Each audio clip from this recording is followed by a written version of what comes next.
छत्रपती संभाजीनगरच्या पैठण तालुक्यातील बिडकीन येथे रमेश भारती हे गेल्या 6 वर्षांपासून माऊली वडापाव सेंटर चालवत आहे. त्यांच्या चविष्ट मसाल्यामुळे आणि चटकदार वडापावमुळे दररोज 900 ते 1000 वडापाव विक्री होतात. इतकेच नव्हे तर आसपासच्या गावातूनही ग्राहक खास त्यांच्या वडापावसाठी येतात. या वडापाव सेंटरच्या माध्यमातून भारतीयांची महिन्याला 3 लाखांची उलाढाल होत असून खर्च वजा करून 90,000 रुपये कमाई होत आहे. याबद्दल सविस्तर माहिती जाणून घेऊ. 2019 चालू केली आपण सुरुवात. त्याच्यानंतर खूप स्ट्रगल आलं, पण कोरोना काळामध्ये 2-3 महिने आपलं तरी बंद होतं, तर आपण जिद्द हारलं नाही, कंटिन्यू सतत चालू ठेवलं. त्याच्यानंतर व्यवसाय आपला वाढत चालला होता. क्वालिटी व्यवस्थित मेंटेन ठेवल्यामुळं कंपनीत होतो, पण कंपनीचा जॉब पुरत नव्हत्यामुळं आणि स्वतः वाटत होतं की स्वतः व्यवसाय करावा काहीतरी, स्वतःच्या पायावर उभा राहायचं, कोणाचं गुलामी करायची नाही असं माझ्या डोक्यात येत होतं विचार.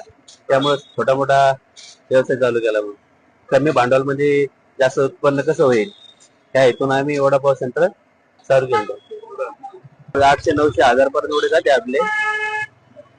खर्च वजा करून आपल्याला 4-5 हजार रुपया निवड नफा उरतो आपल्याला.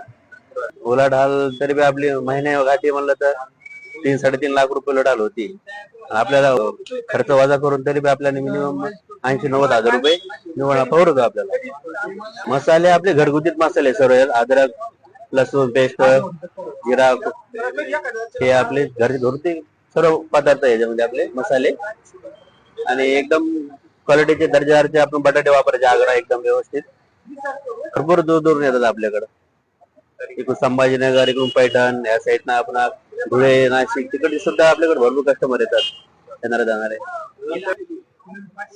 त्यांनी स्वतःचा थोडा अनुभव पाहिजे त्यांना त्याच्या कामामध्ये, आणि जिद्द पाहिजे आपल्याला काहीतरी छोटा मोठा व्यवसाय करायचा म्हणून.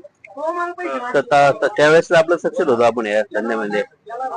चिकाटी पाहिजे, आपण व्यवसाय विसरणे पाहिजे या व्यवसायामध्ये. बघ, हीच माझी अपेक्षा आहे की सर्व 25 ते 30 गटावरल्या मुलांनी व्यवसाय करावा, माझी अपेक्षा आहे.